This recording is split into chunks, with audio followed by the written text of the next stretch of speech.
ಒಂದ್ ಸ್ವಲ್ಪ ಬೇಗ ಹೋಗಿ.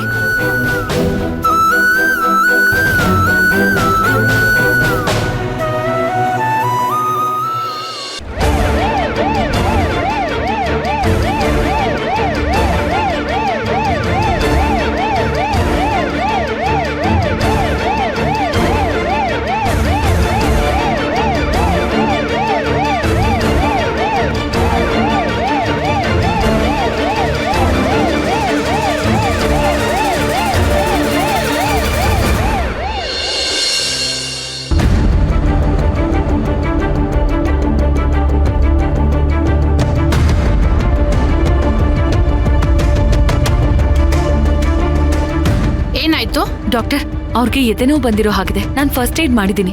ಓಕೆ, ನಾನು ಚೆಕ್ ಮಾಡ್ತೀನಿ, ನೀವೆಲ್ಲ ಇಲ್ಲೇ ಇರಿ.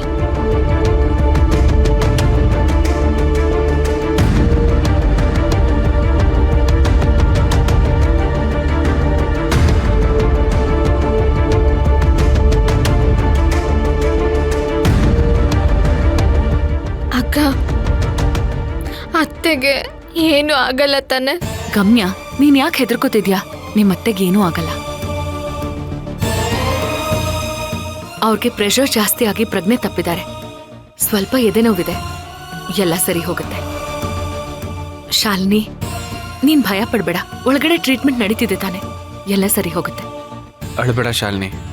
ಅವ್ರ ಕೈಯಾರ ಯಾಕೆ ಈ ತರ ಪರಿಸ್ಥಿತಿಗೆ ತಂದ್ಕೋತಾರೋ ನನಗ್ ಗೊತ್ತಿಲ್ಲ. ಯಾವಾಗ ನೋಡಿದ್ರು ಟೆನ್ಷನ್. ಇವಾಗ ನೋಡು, ಅವ್ರ ಕೋಪನೇ ಅವ್ರ ಪಾಲಿಗೆ ಯಮನಾಗ್ ಬಂದ್ ನಿಂತಿದೆ.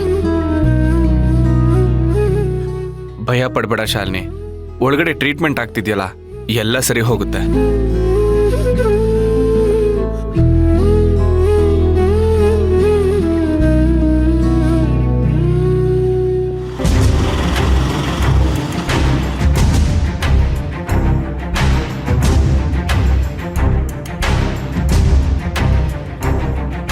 ಅದ್ಕೆ ಅಣ್ಣ, ಶಾಲಿನಿ ಅಳಿಬೇಡ ಶಾಲಿನಿ, ಅಮ್ಮನ್ಗೇನು ಆಗಲ್ಲ. ನನಗ್ ಭಯ ಆಗ್ತಿದೆ ಅಣ್ಣ. ಶಾಲಿನಿ ಸಮಾಧಾನ ಮಾಡ್ಕೊ. ಅದ್ಕೆ ಅಮ್ಮನ್ಗೇನಾಯ್ತು? ಏನೂ ಆಗಿಲ್ಲ ವಿಘ್ನೇಶ್, ಗಾಬರಿ ಆಗ್ಬೇಡಿ. ಸಿಟ್ಟಲ್ ಮಾತಾಡ್ತಾ ಟೆನ್ಸ್ಡ್ ಆಗ್ಬಿಟ್ರು. ಆಮೇಲೆ ಲೈಟಾಗಿ ಎದೆ ನೋವು ಕಾಣಿಸ್ಕೊಂಡು ಪ್ರಜ್ಞೆ ತಪ್ಪಿದ್ಬಿಟ್ರು. ಏನ್ ಹೇಳ್ತಾ ಇದೀರಾ? ಅಮ್ಮ ಯಾಕೆ ಅಷ್ಟೊಂದು ಟೆನ್ಷನ್ ಮಾಡ್ಕೊಂಡ್ರು? ಅಮ್ಮ ಯಾವಾಗ ತಾನೇ ಕೂಲಾಗಿ ಮಾತಾಡ್ತಾಳೆ.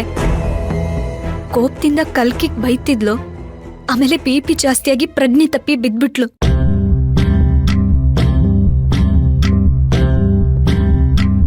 ಅದ್ಕೆ ಏನಾಯ್ತು? ಮತ್ತೆ ಏನಾದ್ರೂ ಪ್ರಾಬ್ಲಮ್ ಆಯ್ತಾ? ಹಾಗೆಲ್ಲ ಏನೂ ಇಲ್ಲ ವಿಘ್ನೇಶ್. ಅದ್ಕೆ ಇವಾಗ ಡಾಕ್ಟರ್ ಏನ್ ಹೇಳಿದ್ರು? ಭಯ ಪಡ್ಬೇಡಿ ವಿಘ್ನೇಶ್, ನಾನ್ ಫಸ್ಟ್ ಏಡ್ ಮಾಡಿ ಇಲ್ಲಿ ಕರ್ಕೊಂಡ್ ಬಂದೆ. ಡಾಕ್ಟರ್ ಟ್ರೀಟ್ಮೆಂಟ್ ಮಾಡ್ತಿದ್ದಾರೆ. ಅಣ್ಣ, ನನಗ್ ತುಂಬಾ ಭಯ ಆಗ್ತಿದೆ ಅಣ್ಣ. ಅಮ್ಮನ್ಗೇನಾದ್ರೂ ಹೆಚ್ಚು ಕಮ್ಮಿ ಆದ್ರೆ ಏನ್ ಗತಿ? ಅಮ್ಮನ್ಗೇನು ಆಗಲ್ಲ. ಡಾಕ್ಟರ್ ಹೇಗಿದ್ದಾರೆ? ಟ್ರೀಟ್ಮೆಂಟ್ ಮಾಡಿದೀವಿ. ಅವ್ರಿಗೆ BP ಜಾಸ್ತಿ ಆಗಿ ಲೈಟಾಗಿ ಎದೆನೋವು ಕಾಣಿಸ್ಕೊಂಡಿದೆ.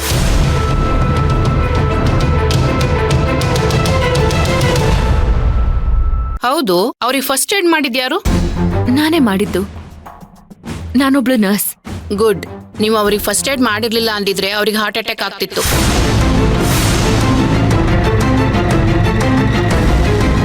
ಪ್ರಾಣ ಹೋಗೋ ಚಾನ್ಸಸ್ ಕೂಡ ಇತ್ತು.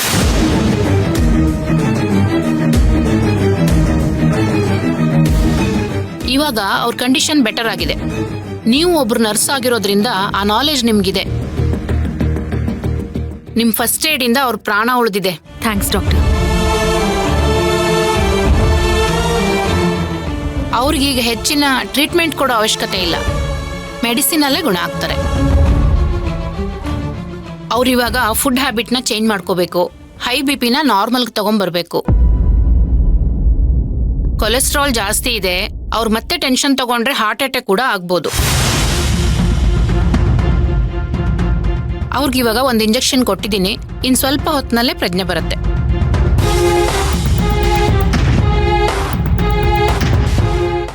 ಅವ್ರಿಗೆ ಡಿಸ್ಟರ್ಬ್ ಆಗ್ದಂಗೆ ಹೋಗಿ ನೋಡ್ಕೊಂಡ್ ಬನ್ನಿ. 2 ಗಂಟೆಲಿ ಡಿಸ್ಚಾರ್ಜ್ ಮಾಡ್ಕೊಂಡು ಕರ್ಕೊಂಡು ಹೋಗ್ಬೋದು.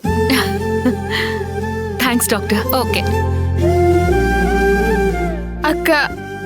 ಗಮ್ಯ, ಎಲ್ಲ ಸರಿ ಹೋಯ್ತಲ್ಲ, ಈಗ ಯಾಕೆ ಅಳ್ತಿದ್ಯಾ? ತುಂಬಾ ಥ್ಯಾಂಕ್ಸ್ ಅದ್ಕೆ. ನೀವು ಕಲ್ಕಿ ಇಲ್ಲ ಅಂದಿದ್ರೆ ಅಮ್ಮನ ಪರಿಸ್ಥಿತಿ ಏನಾಗ್ತಿತ್ತೋ ಏನೋ. ವಿಘ್ನೇಶ್, ಎಲ್ಲ ಸರಿ ಹೋಗಿದೆ, ಧೈರ್ಯವಾಗಿರಿ. ಹಾಗಲ್ಲ ಅದಕ್ಕೆ ಅಮ್ಮ ನಿಮ್ಗೆ ತುಂಬಾ ಅವಮಾನ ಮಾಡಿದ್ದಾರೆ, ಬೈದಿದ್ದಾರೆ, ಕೀಳಾಗಿ ನಡ್ಕೊಂಡಿದ್ದಾರೆ. ಆದ್ರೆ ಅದನ್ನ ಯಾವುದನ್ನು ನೀವು ಮನಸ್ಸಲ್ಲಿ ಇಟ್ಕೊಳ್ದೆ ಇವತ್ತು ಅವ್ರ ಪ್ರಾಣನ ಕಾಪಾಡಿದ್ದೀರಾ. ಈ ಉಪಕಾರನ ನಾನು ಯಾವತ್ತೂ ಮರೆಯೋದಿಲ್ಲ ಅದಕ್ಕೆ. ವಿಘ್ನೇಶ್, ಯಾಕೆ ಹೀಗೆಲ್ಲ ಮಾತಾಡ್ತಿದ್ದೀರಾ? ಹೋಗಿ ಮೊದಲು ನಿಮ್ಮಮ್ಮನ ನೋಡ್ಕೊಂಬನ್ನಿ. ನೀನು ಹೋಗು ಶಾಲಿನಿ.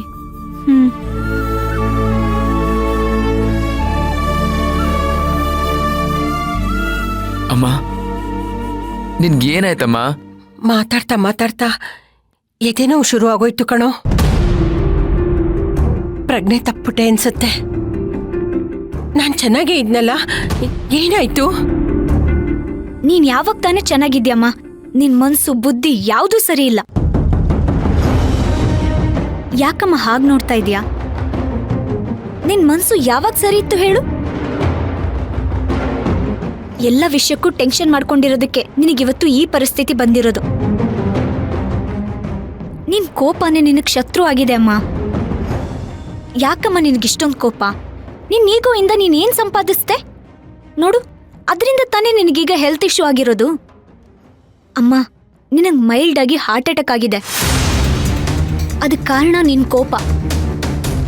ನಾನ್ ನಿನಗೊಂದು ಕೇಳ್ತೀನಿ, ಅಂತ ಸಮಸ್ಯೆ ನಿನಗೇನಾಗ್ತಿರೋದು? ರಾಧಿಕಾ ಅದ್ಕೆ ಮನೆಯವ್ರ ಮೇಲೆ ಯಾಕಮ್ಮ ಅಷ್ಟೊಂದು ವಿಷಯ ಕಾರ್ತೀಯ? ಪಾಪ, ತುಂಬಾ ಕಷ್ಟಪಟ್ಟು ಬದುಕ್ತಿರೋ ಜನ ಅವರು. ಮನೆವರೆಗೂ ಬಂದು ಇನ್ವಿಟೇಷನ್ ಕಾರ್ಡ್ ಕೊಟ್ಟಾಗ ಖುಷಿಯಾಗಿ ತಗೊಂಡು ಅವ್ರು ಹೋದ್ಮೇಲೆ ಕಾರ್ಡ್ನ ಹರ್ದಾಕಕ್ ನೋಡ್ದೆ ನೀನು. ಕಲ್ಕಿನ ಕರ್ಕೊಂಡ್ಬಂದು ಸಂಧಾನ ಮಾಡಕ್ ನೋಡಿದ್ರೆ ನೀನ್ ಅದಕ್ಕೂ ಕೋಪ ಮಾಡ್ಕೊಂಡೆ. ಯಾಕಮ್ಮ ಎಲ್ರಿಗೂ ಇಷ್ಟೊಂದು ನೋವು ಕೊಡ್ತಿದ್ಯಾ? ನೀನ್ ಹೀಗೆ ಕೋಪ ಮಾಡ್ಕೋತಾ ಇದ್ರೆ ನಮ್ಮನ್ನೆಲ್ಲ ಒಂದಿನ ಕಳ್ಕೊತೀಯ ಅಷ್ಟೇ. ಅದಷ್ಟೇ ಅಲ್ಲ. ಶಾಲಿನಿ, ನೀನ್ ಸುಮ್ಮನೆ ಇರು. ಅಮ್ಮ ನೋಡಮ್ಮ, ಯಾವುದೇ ವಿಷಯದ ಬಗ್ಗೆ ಆದ್ರೂ ಸ್ವಲ್ಪ ಯೋಚನೆ ಮಾಡಿ ನಿರ್ಧಾರ ತಗೋ. ಕೋಪದ ಕೈಗೆ ಬುದ್ಧಿ ಕೊಟ್ರೆ ಸಮಸ್ಯೆ ಆಗೋದು ನಿನ್ಗೆ. ನೋಡಮ್ಮ, ನಿನ್ ಬಿಟ್ರೆ ನಮ್ಗೆ ಯಾರಮ್ಮ ಇದ್ದಾರೆ? ಅಮ್ಮ, ನೀನ್ ಯಾವಾಗ್ಲೂ ಹೇಳ್ತಿರ್ತೀಯಲ್ಲ ಕಲ್ಕಿ ಒಬ್ಬ ದಂಡ್ಪಿಂಡ, ವೇಸ್ಟ್ ಫೆಲೋ ಅಂತ. ಇವತ್ತು ಕಲ್ಕಿ ಮತ್ತೆ ರಾಧಿಕಾ ಅದ್ಕೆ ಇರ್ಲಿಲ್ಲ ಅಂದಿದ್ರೆ ನೀವು ಉಸಿರಾಡ್ತಾನೆ ಇರ್ತಿರ್ಲಿಲ್ಲ ಅಮ್ಮ. ನೀನ್ ಪ್ರಜ್ಞೆ ತಪ್ಪದ್ಮೇಲೆ ರಾಧಿಕಾ ಅದ್ಕೆ ಕಲ್ಕಿಗೊಂದು ಟ್ಯಾಬ್ಲೆಟ್ ತರೋದಕ್ಕೆ ಹೇಳಿದ್ರು. ಅವನು ಒಂದೇ ಉಸಿರಲ್ಲಿ ಓಡ್ ಹೋಗಿ ತಂದಿದ್ದಕ್ಕೆ ನೀನೀಗ ಉಸಿರಾಡ್ತಾ ಇರೋದು. ಹೊರಗಡೆ ಡಾಕ್ಟರ್ ಏನಂದ್ರು ಗೊತ್ತಾ? ಕರೆಕ್ಟ್ ಟೈಮ್ಗೆ ನಿನ್ನನ್ನ ಕರ್ಕೊಂಡ್ ಬರ್ಲಿಲ್ಲ ಅಂದಿದ್ರೆ ನಿನ್ನೀಗ ಉಳ್ಸಕ್ ಕಷ್ಟ ಆಗ್ತಿತ್ತು ಅಂದ್ರು.